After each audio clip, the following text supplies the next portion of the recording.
The air in the maintenance shaft was hot and stale. Kang Taeho wiped sweat from his forehead as he tightened the last bolt on the air system. His back hurt from hours of work in the tight space, but the job was done. The people of Outpost Epsilon 7 would breathe clean air for another month. Finally, he muttered, putting his wrench back in his tool belt. Taeho was the head mechanic for the human settlement. It wasn't a fancy job, but it was important. Without him, the machines would break down. Without the machines, everyone would die on this harsh planet. He crawled out of the shaft and stood up, stretching his sore muscles. His work clothes were dirty and wet with sweat. All he wanted was a shower and sleep.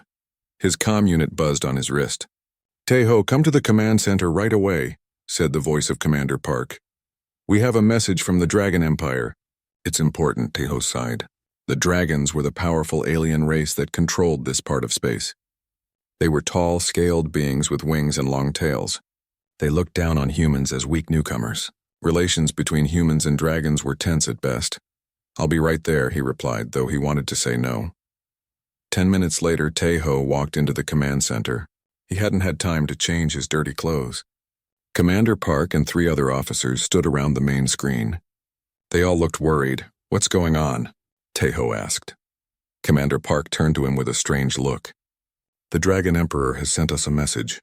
It's about you." "Me?" Taeho was confused. He was just a mechanic. Why would the ruler of the mighty Dragon Empire care about him? "Yes, the Emperor has offered you his daughter in marriage." Taeho blinked. "What? That can't be right. See for yourself." Commander Park pointed to the screen. The message was written in formal language, but the meaning was clear. Emperor Han of the Dragon Empire offered his 6th daughter, Princess Nari, as a bride to Kang Taeho of the human settlement. It was called a gesture of goodwill between our peoples. Next to the message was a picture of a female dragon. She was smaller than most dragons Taeho had seen. Her scales were a dull copper color instead of the bright gold of royal dragons. One wing was slightly bent, and her tail had an odd curve to it. "This has to be some kind of joke," said Officer Kim, one of the younger staff. "Or an insult," added Officer Lee. "Look at her. By dragon standards, she's, well, ugly," said Officer Choi bluntly. "The Emperor is mocking us by sending his defective daughter." Taeho studied the image more closely. Yes, the dragon princess didn't match the perfect beauty standards of her kind. But there was something in her eyes, a sharp intelligence, a quiet dignity. She held herself with pride despite her flaws. "What do we do?" asked Commander Park. "If we refuse, the Emperor might see it as an insult. We can't risk making the dragons angry." "I'll do it," Taeho said quietly. Everyone turned to stare at him. "You'll marry her?" Commander Park looked shocked. "Yes." Taeho nodded firmly. "If it helps keep peace with the dragons, I'll do it. You understand what this means, right?" Commander Park lowered his voice. "The Emperor is clearly sending his least valued daughter to us as a joke. You'll be stuck with her." Taeho looked again at the image of Princess Nari. "Maybe. Or maybe there's more to this than we know." "What do you mean?" "I've studied dragon technology for years," Taeho explained. "Their machines are amazing. I've learned that dragons are complex beings. They're not just what they seem on the surface." Commander Park still looked doubtful. "This is a big sacrifice, Taeho." "Are you sure?" "I'm sure." Taeho had made up his mind. Send a message accepting the offer. 2 weeks later, Taeho stood at the landing pad watching the sky. The dragon ship would arrive any minute. He wore his best uniform, though it was still plain compared to dragon clothing. His heart beat fast in his chest. "Nervous?" asked Commander Park, standing beside him. "A little," Taeho admitted. "Remember, this is political. Just be polite and follow the plan. The princess will have her own quarters. You don't have to spend much time with her." Taeho nodded, though he wasn't sure that's what he wanted. The small welcome group fell silent as a sleek ship appeared in the sky. The dragon vessel was smaller than expected for royalty. It landed smoothly on the pad, its engines quiet and efficient. Taeho couldn't help but admire the technology. The door opened with a soft hiss. 2 tall dragon guards stepped out first, their golden armor gleaming in the sunlight. They moved to either side of the door and stood at attention. Then she appeared. Princess Nari was smaller than the guards, about the same height as Taeho. Her copper scales caught the light as she moved. Up close, he could see that one wing didn't fold quite right against her back. Her tail did have an unusual curve, but her movements were graceful. and she held her head high despite the whispers from the humans around him. She walked directly to Taeho and stopped before him. Her eyes were a deep amber color with vertical pupils. They studied him carefully. "I am Nari, daughter of Emperor Han," she said in perfect human language. Her voice was clear and musical. "I come to honor the arrangement between our peoples." Taeho bowed respectfully. "I'm honored to meet you, Princess Nari. I am Kang Taeho." "Just Nari is fine," she said. Was there a hint of warmth in her voice? Commander Park stepped forward. "Welcome to Outpost Epsilon 7, Princess. We have prepared quarters for you and—" "Thank you," Nari cut him off politely but firmly. "I would like Taeho to show me these quarters." The commander looked surprised but nodded. "Of course." As they walked through the settlement, people stopped to stare at the Dragon Princess. Taeho felt uncomfortable with all the attention, but Nari seemed used to it. "You're a mechanic," she said suddenly. Taeho glanced at her. "Yes, how did you know?" "Your hands. They show signs of regular work with tools, and there are oil stains on your sleeve that didn't wash out completely." Taeho looked down at his uniform. He thought he had cleaned it perfectly. "I'm the head mechanic here," he said. "I fix everything that breaks," Nari nodded. "A useful skill. More useful than court politics." When they reached her quarters, Taeho showed her how the human systems worked. The lights, the temperature controls, the communication unit. "These are adequate," she said, looking around the simple room. "I know it's not what you're used to in the Imperial Palace." "It's fine," she interrupted. Then after a pause, "My father thinks this assignment is a punishment. For both of us." Her honesty surprised him. "And what do you think?" Nari's eyes met his. "I think my father understands machines less than he thinks. Sometimes the parts that don't look perfect work the best." Taeho smiled slowly. "I've found that to be true in my work." "I've studied humans," Nari said. "Your adaptability is remarkable. You make things work even when they shouldn't." "I've studied dragon technology too," Taeho admitted. "Your air systems are amazing. I've been trying to copy them for our colony." For the first time, Nari's expression changed to something like surprise. A small puff of steam escaped from her nostrils. "You understand our technology?" "Some of it. Enough to know how brilliant it is." Nari was quiet for a moment. Then she said, "Perhaps you could show me your workshop tomorrow." "I'd like that," Taeho replied. As he left her quarters, Taeho felt something he hadn't expected. Hope. Maybe this strange arrangement wasn't a joke or an insult after all. Maybe it was the beginning of something new. The next morning, Taeho woke early. He cleaned his workshop before Nari's visit. It wasn't much, just a large room filled with tools, spare parts, and half-finished projects. But it was his space, and for some reason, he wanted her to like it. He swept the floor and organized his tools. Then he set out his most interesting projects where she could see them. At exactly 9 o'clock, there was a knock at the door. "Come in," he called. Nari entered, ducking slightly to fit her head through the human-sized doorway. Today she wore a simple outfit, practical clothes that wouldn't get in the way of moving around machines. "Good morning," she said. Her eyes moved quickly around the room, taking everything in. "Good morning. Welcome to my workshop." Taeho felt suddenly nervous. "It's not fancy, but it's functional," Nari said. "I prefer functional to fancy." She moved to a table where Taeho had laid out his current project, a broken water filter he was trying to improve. "What are you working on?" she asked. "Our water filters keep breaking down," Taeho explained. "The minerals in the local water are too harsh. I'm trying to make a better filter that will last longer." Nari leaned closer to examine the parts. "May I?" she asked, reaching toward the filter. Of course. Her clawed hands were surprisingly gentle as she picked up the filter. She turned it over, studying it from all angles. "The problem is here," she said, pointing to a small part. "This membrane is too thin for the mineral content in your water. It wears out too quickly." Taeho was impressed. "That's exactly right. How did you know?" "We had a similar problem on one of our colony worlds." Nari set the filter down. "We solved it by adding a pre-filter layer of crushed volcanic rock." "We don't have volcanic rock here," Taeho said. "No, but you have something similar." Nari pointed to a bin of black material in the corner. "What is that?" "Carbon waste from the power plant." We haven't found a use for it yet. That might work as a pre-filter. It has a similar structure. Taeho thought about it. You know, that could work. I never considered using the carbon waste. Nari's mouth curved in what Taeho was learning to recognize as a dragon smile. Sometimes the solution is right in front of you. They spent the next few hours working on the filter. Taeho was surprised at how easily they worked together. Nari knew her way around tools and wasn't afraid to get her hands dirty. She was smart and had good ideas. You know a lot about engineering, Taeho said as they tested the new filter design. Nari was quiet for a moment. My father doesn't know. What do you mean? In the Imperial Palace, princesses aren't supposed to work with machines. We're supposed to study art, music, and politics. She adjusted a valve on the filter. But I always snuck into the engineering sections. I learned from watching the technicians. Your father never found out? He knows I'm different, but he doesn't know how much I love machines. Nari looked up at Taeho.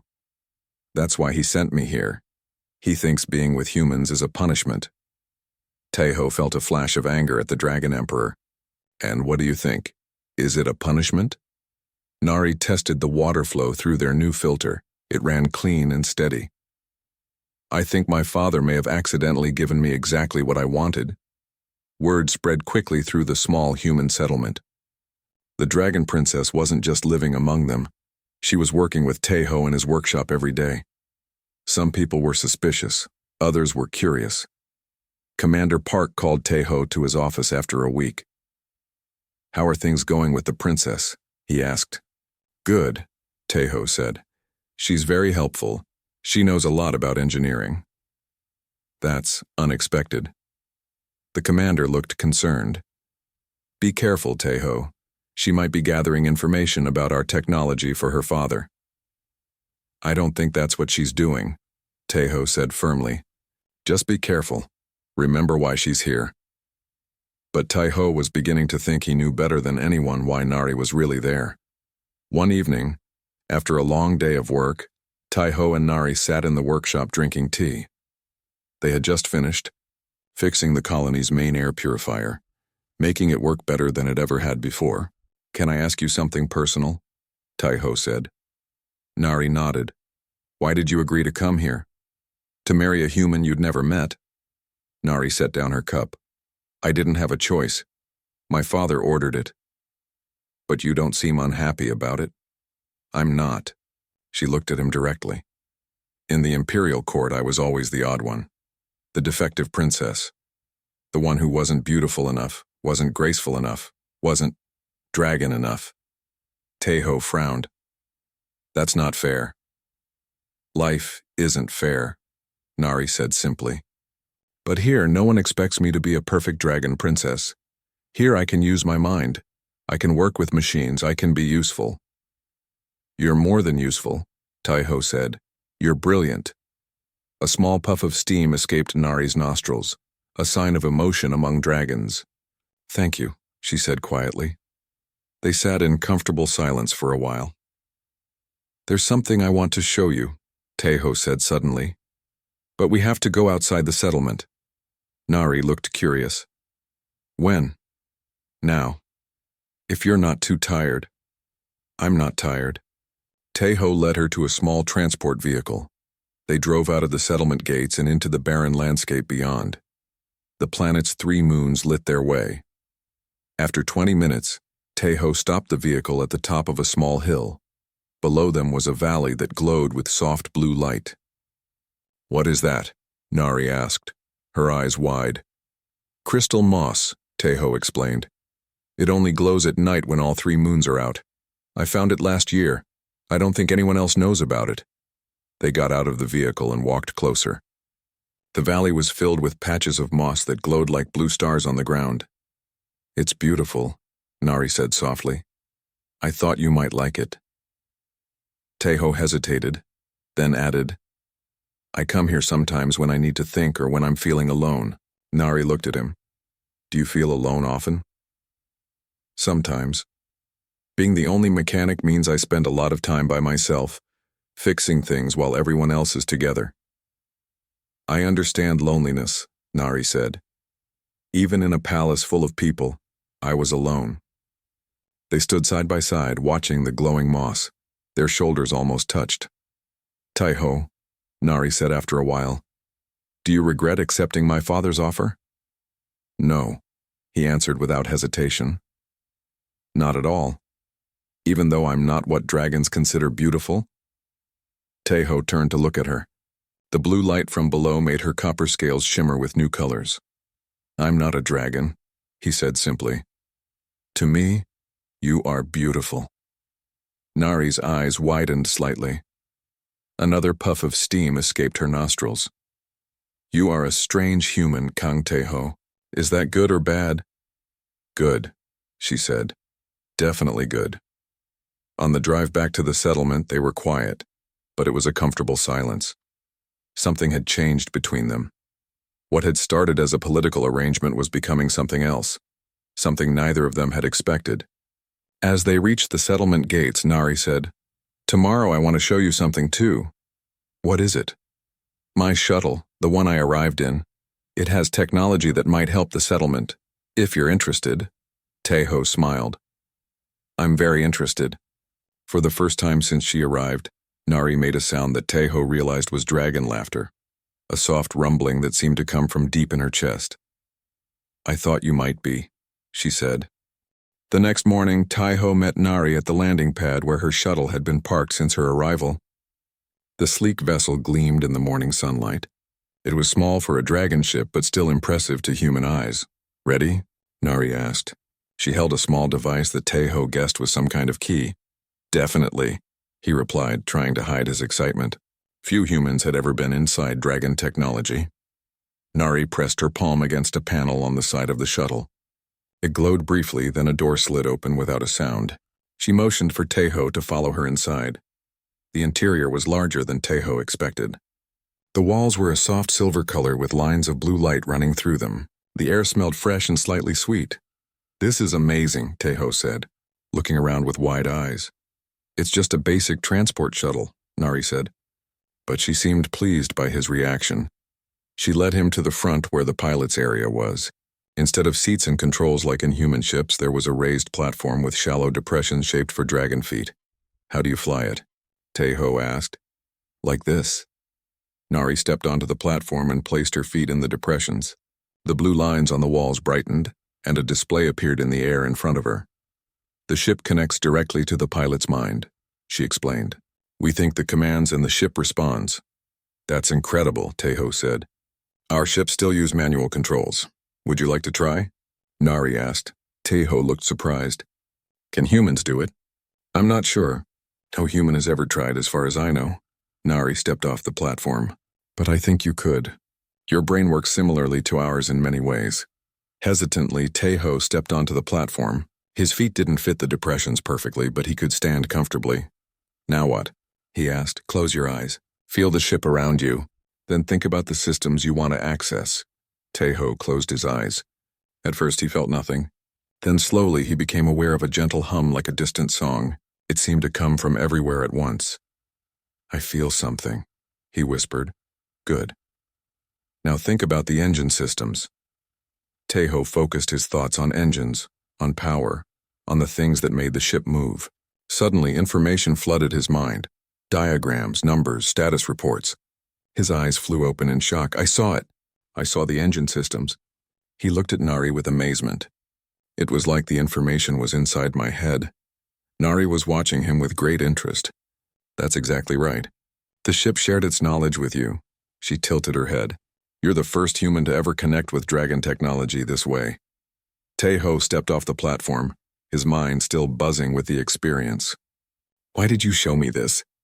Because I trust you, Nari said simply. And because I think our peoples have much to learn from each other. She led him to another part of the shuttle. This is what I really wanted to show you. It was a small room filled with equipment Taiho didn't recognize.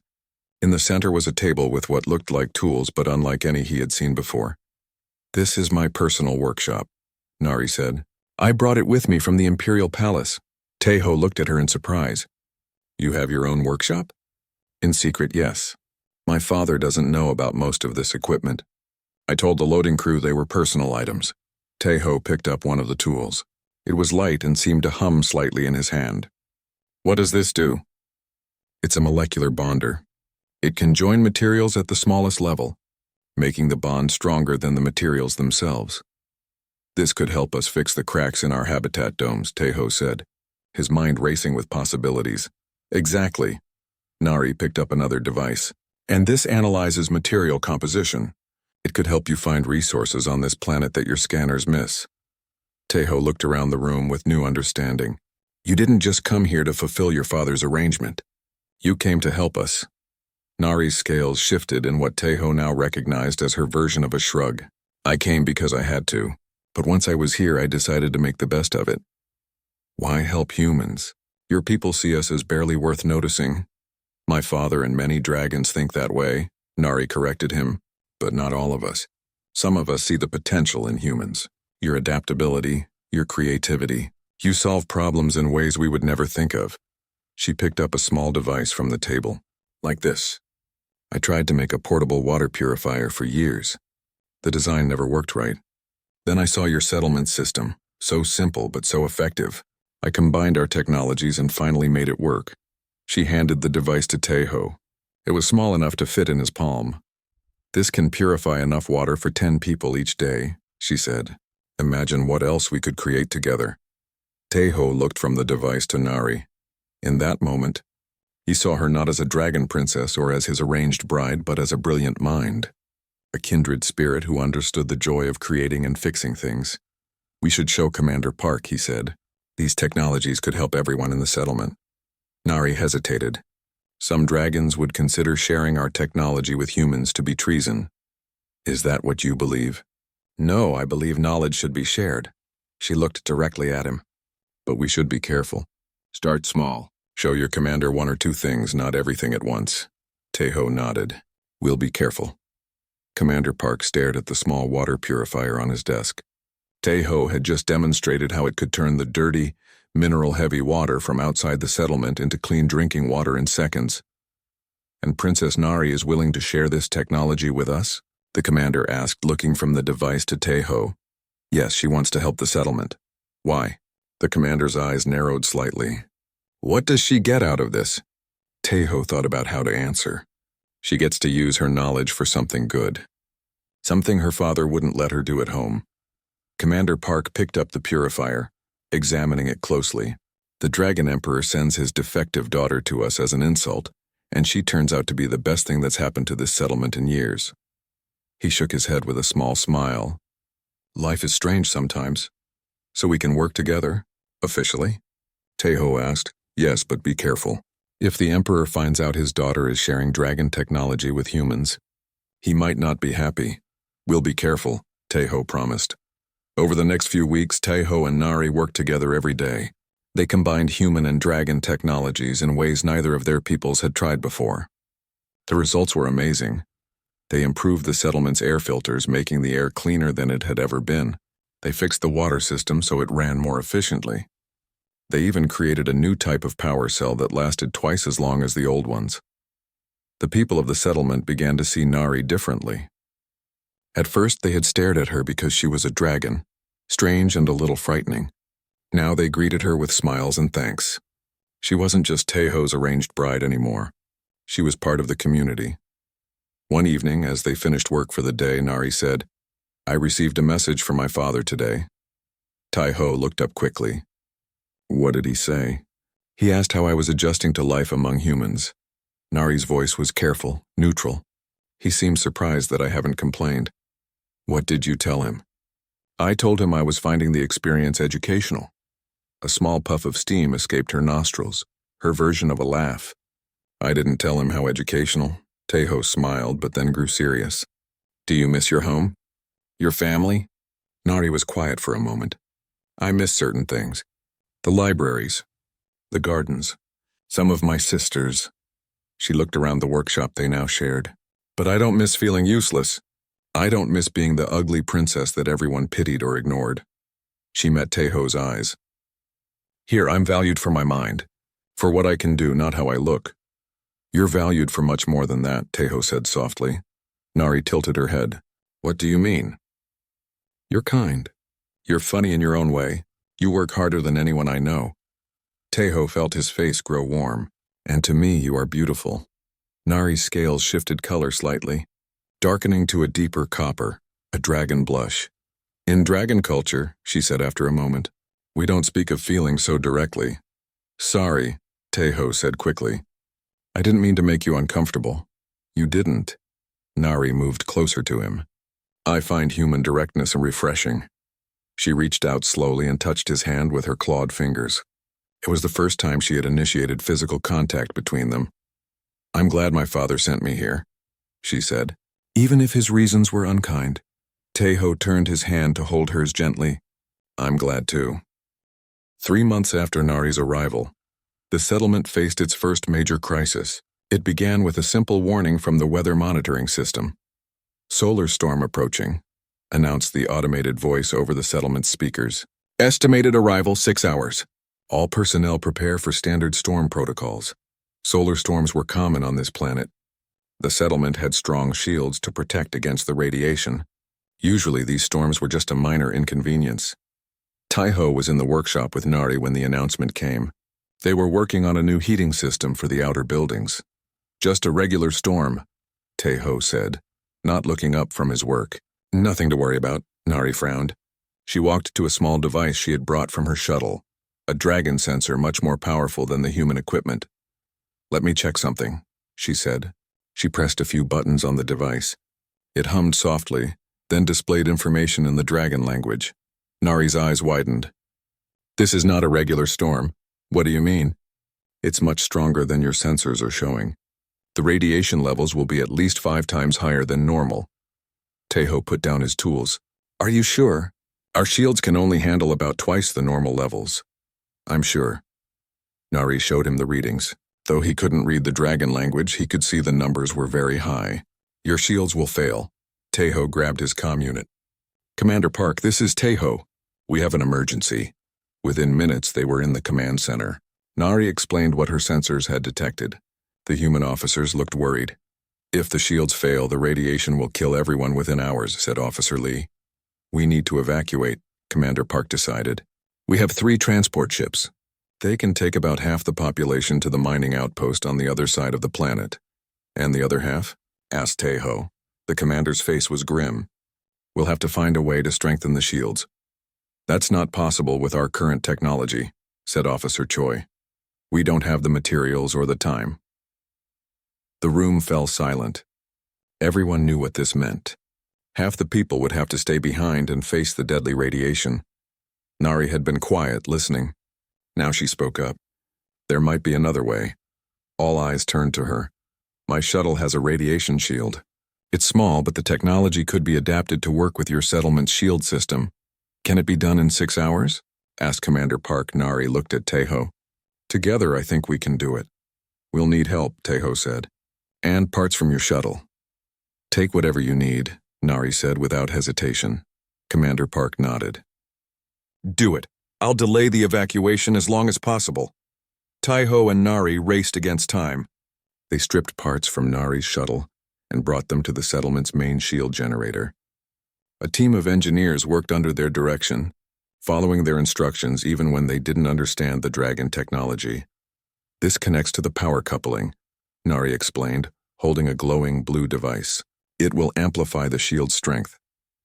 But our system isn't compatible with dragon technology, said one of the engineers.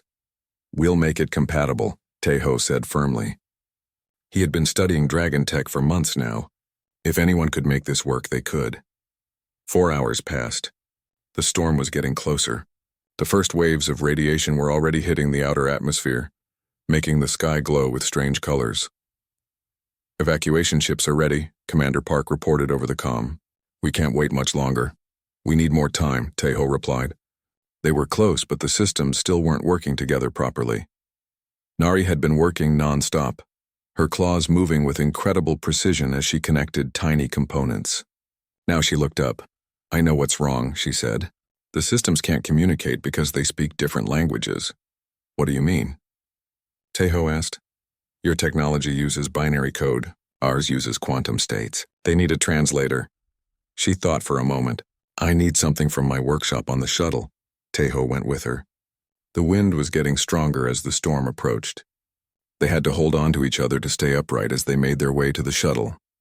Inside, Nari went straight to a small box she kept locked. She opened it and took out a small crystal device. What is that? Teho asked. Something I made years ago.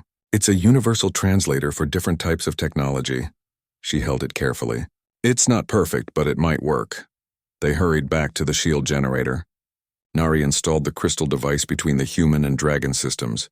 Now we need to calibrate it, she said. I'll need to connect directly to both systems at once. Is that dangerous? Teho asked, concerned. A little. The energy flow will be strong. Nari looked at him. But we don't have a choice. She placed her hands on two different panels, one from the human system, one from her shuttle. She closed her eyes in concentration. The crystal began to glow. Energy flowed visibly through Nari's body, making her scales shine with an inner light. She winced in pain but didn't let go. Nari, Teho moved toward her, worried. Stay back, she gasped. Almost done? The crystal flashed brightly. Suddenly all the systems lit up. The shield generator hummed with new power. Nari collapsed. Teho caught her before she hit the floor. Did it work? She asked weakly. Teho looked at the readings. Yes, the shield's strength is increasing. It's already 3 times stronger than before. Nari smiled tiredly. Good. Commander Park's voice came over the comm. Teho, the storm will hit in 30 minutes. What's your status? The shields are ready, Teho reported. They should hold against the radiation. Are you sure? Teho looked at Nari, who nodded. We're sure. Then I'm canceling the evacuation. All personnel will remain in the settlement. The storm hit with incredible force. The sky turned purple and red. Lightning struck the ground outside the settlement. The radiation levels rose higher than anyone had ever seen. But inside, protected by the combined human and dragon technology, the people were safe. The shields glowed with a blue-green light as they absorbed and deflected the deadly radiation. In the command center, everyone watched the readings nervously. The shields were holding, but just barely. It's working, Commander Park said with relief. You two saved everyone. Nari had recovered somewhat, though she still looked tired. The storm will last about 12 hours. The shield should hold. How did you know the storm would be so strong? Officer Lee asked her. Our sensors didn't pick it up. Dragon senses are more attuned to energy patterns, Nari explained. And my personal sensors are more advanced than standard equipment. Why would you have such advanced sensors? Officer Choi asked suspiciously. Nari hesitated. Because I've always been interested in science and technology. Even when it wasn't approved of, Teho stepped in. Without Nari's knowledge and equipment, we would have lost half our people today. She saved us. Commander Park nodded slowly. Yes, she did. He turned to Nari and did something no human had done before. He bowed deeply to her. Thank you, Princess Nari. We owe you our lives. One by one, the other officers bowed as well. Nari looked uncomfortable with the attention, but she nodded in acknowledgement. I only did what anyone would do, she said. No, said Teho. You did what only you could do. Later, when the storm was at its peak, Teho and Nari sat in the observation room. The shields made the deadly storm look beautiful, like colorful waves washing over the settlement. Your father would be proud if he knew what you did today, Teho said. Nari made a sound that was half laugh, half snort. My father would be horrified that I shared dragon technology with humans. Even to save lives. Even then, she looked out at the storm. In his view, dragons should remain superior to all other species. Sharing our knowledge makes us less special. That's a lonely way to live, Teho said. Yes, it is. Nari turned to him. That's why I'm glad I'm here instead of there. Teho reached out and took her hand. This time it felt natural. I'm glad too, he said. Though I'm sorry it took a deadly storm to make everyone see how amazing you are. Nari's scales darkened with her version of a blush. They don't see me. They see what I can do. I see you, Teho said softly. I've seen you from the beginning. Nari looked at him for a long moment. Then she leaned forward and pressed her forehead gently against his, a dragon gesture of deep affection. Yes, she whispered. You have. 2 weeks after the solar storm, life in the settlement had returned to normal. The shields were stronger than ever thanks to the dragon technology Nari had shared. People smiled and nodded respectfully when they saw her now. No one whispered about the ugly dragon princess anymore. Taeho and Nari worked together every day, combining their knowledge to improve the settlement systems. They had become more than partners. They were a team that everyone respected. One morning, as they ate breakfast together in the common area, Officer Lee approached their table. "Princess Nari," he said with a bow. "There's a message for you from the Dragon Empire. It's marked urgent." Nari and Taeho exchanged worried looks.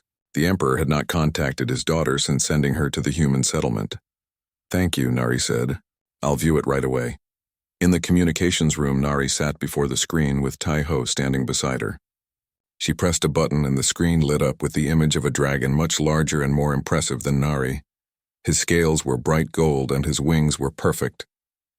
He wore ornate decorations that marked him as royalty. "Father," Nari said, bowing her head slightly. "Daughter," Emperor Han replied. His voice was deep and powerful. "I have received interesting reports about you." Nari tensed. "What reports, father?" "It seems a dragon trading ship passed near your planet during a solar storm.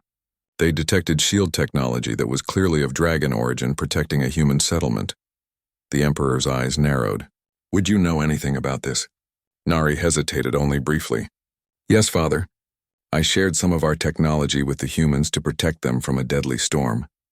The Emperor was silent for a moment. "I see." His expression was hard to read. "And you did this without permission?" There was no time to ask for permission. Lives were at stake.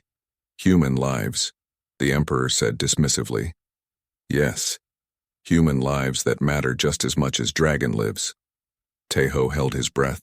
Nari was speaking to the Emperor in a way he suspected few dared to do. To his surprise, the Emperor didn't seem angry. Instead, he looked thoughtful. "You always were different, Nari," he said. "Always questioning, always tinkering with things you shouldn't touch." He sighed. "I sent you to the humans because I thought it would teach you humility. I thought you would see how primitive they are compared to us. Instead, I learned how much we could gain by working with them," Nari replied. "Their approach to problems is different from ours. Together, we can create solutions neither of us would find alone." The Emperor studied his daughter for a long moment. "The reports also mentioned that the shield design was innovative, better than our standard models in some ways." "It was a joint creation," Nari said. "Human and dragon technology working together." "Interesting." The Emperor leaned forward. "I have made a decision, daughter. You will return to the Imperial Palace immediately." Taeho felt his heart sink. He looked at Nari, whose face had gone very still. "May I ask why, father?" she said carefully. "Your skills are wasted in that small human settlement. The Empire needs minds like yours." The Emperor's tone softened slightly. "I was wrong about you, Nari. Your differences are not flaws, they are strengths the Empire can use." Nari looked stunned. After years of being the defective princess, her father was finally seeing her value. "I am sending my personal ship to bring you home," the Emperor continued. "It will arrive in 3 days. Be ready." He paused. "The marriage arrangement with the human is dissolved. It has served its purpose." The screen went dark. Nari sat very still, staring at the blank screen. "He wants you back," Taeho said quietly. His chest felt tight. "You're going home." Nari turned to look at him. "He finally sees my worth. After all these years, of course he does. You're brilliant." Taeho tried to smile, but it didn't reach his eyes. "You'll be able to do amazing things in the Empire." "Yes." Nari stood up slowly. "I need some time to think." She left the room, her tail dragging slightly behind her, a sign of deep thought among dragons. For the next 2 days, Nari was quieter than usual. She still worked with Taeho, but something had changed. There was a distance between them that hadn't been there before. Taeho tried to be supportive. "Your father is right. Your skills are wasted here. You could do so much more in the Empire." "Perhaps," Nari would say, but she wouldn't meet his eyes. The night before the Emperor's ship was due to arrive, Taeho couldn't sleep. He got up and went to his workshop, thinking he would distract himself with work. To his surprise, Nari was already there. She was sitting at their workbench looking at something small in her hands. "Couldn't sleep either?" Taeho asked. Nari looked up. "No, too much to think about." Taeho sat down beside her. "What's that?" he asked, nodding at the object in her hands. "A communicator," she said. I made it using both human and dragon technology. It can send messages across Imperial space without being detected. That's impressive, and probably illegal in the Empire. Very illegal, Nari agreed with a small smile. She held it out to him. It's for you. Teho took it carefully. For me? So we can stay in touch. After I leave. Teho looked down at the small device. It was beautifully made with both human and dragon components working together seamlessly, just like their relationship. Thank you, he said softly. I'll miss you. I'll miss you too. Nari's voice was quiet, more than I expected to. They sat in silence for a while, side by side in the workshop where they had spent so many happy hours together. What will you do in the Imperial Palace? Teho finally asked. My father will want me to develop new technologies for the Empire. Military technology, most likely. Is that what you want? Nari was quiet for a long moment. It's what I've always wanted, to be valued for my mind, to have my work recognized. She looked around the workshop. But now I'm not sure. Why not? It's everything you dreamed of.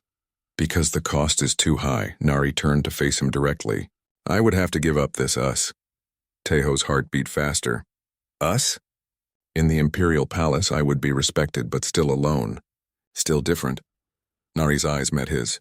Here with you, I'm not alone. I'm not different. I'm just me. You don't have to go, Teho said, hardly daring to hope. You could stay. My father is the Emperor. No one refuses his commands. Even a princess who saved an entire human settlement? Who created new technology that impressed even the Emperor himself? Nari made a sound that was almost a laugh. You think I should stand up to my father? I think you should do what makes you happy. Teho took her hand gently. Does going back to the Empire make you happy? Nari looked down at their joined hands, human and dragon, so different yet fitting together perfectly. No, she said finally. It doesn't. The Imperial ship arrived exactly on time. It was massive and gleaming, much more impressive than the small shuttle that had brought Nari to the settlement. It landed on the main pad with a display of power that made the ground shake. A delegation of Imperial guards disembarked, led by a senior dragon official. They marched to the settlement's command center where Commander Park, Teho, and Nari waited. Princess Nari, the official said with a deep bow, the Emperor's ship is ready to take you home. Nari stepped forward. She wore simple clothes, her work clothes, not the formal robes she had arrived in. Please give my father a message, she said clearly. Tell him I am honored by his recognition of my abilities. Tell him I am grateful that he now sees my value. The official nodded, waiting for her to continue. But tell him also that I must respectfully decline his summons. The official's eyes widened in shock. Princess, you cannot refuse the Emperor. I can and I do. Nari's voice was firm. My work here is not finished. The humans and I are developing technologies that benefit both our peoples. This is where I can do the most good. The Emperor will be most displeased, the official warned. Perhaps at first, Nari agreed. But my father is wise. In time, he will see that this decision benefits the Empire too. The technologies we create here can be shared with both worlds. The official looked uncertain. I will convey your message, Princess. But I cannot predict how the Emperor will respond. Tell him one more thing, Nari said. Tell him that his ugly daughter has found a place where she is valued for who she is, not what she looks like. Tell him I am happy here. After the Imperial ship departed, Teho and Nari stood watching it disappear into the sky. Are you sure about this? Teho asked. Your father might never forgive you. I'm sure. Nari turned to him. My father sent me here as a joke, as an insult to both of us. But it turned out to be the best thing that ever happened to me. To me too, Teho said softly. Nari's scales glowed warmly in the sunlight. My father thought you were getting an ugly, defective princess. But you saw me differently from the start. I saw you, Teho said simply. Just you. Nari pressed her forehead against his in the dragon gesture of affection. And that was what I always wanted. Together, they walked back to their workshop where human and dragon technology waited to be combined in new and wonderful ways, just like their lives.